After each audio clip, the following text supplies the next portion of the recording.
Sa mga old YouTuber, may tanong lang sana ako. Yung about sa remix, mag-remix ng video, kung makaka-copyright ka ba nun.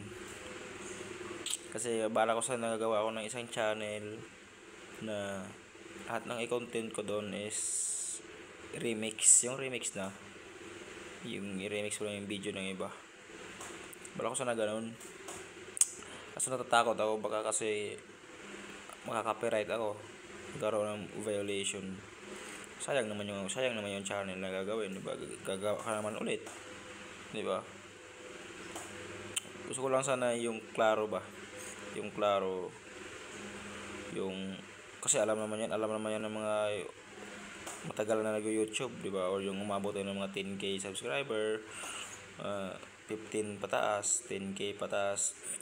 Alam nila yon about doon sa remix ng reel something.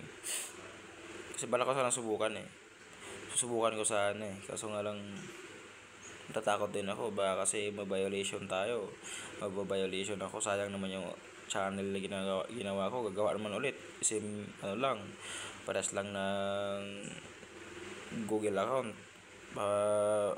Mamaya yung ko, Google account ko maban, diba? Kasi ban kasi yan ng Google kung paras lang ng Google yung gamit mo, Google account ang gamit mo is paras lang, mababan yun magtaka ka na lang hindi mo na ma-open yung Google mo, ganun yun kahit na paras naman ng password, paras na yung email, Gmail, kasi hindi mo ma-open, ganun yun ibig sabihin ban na yun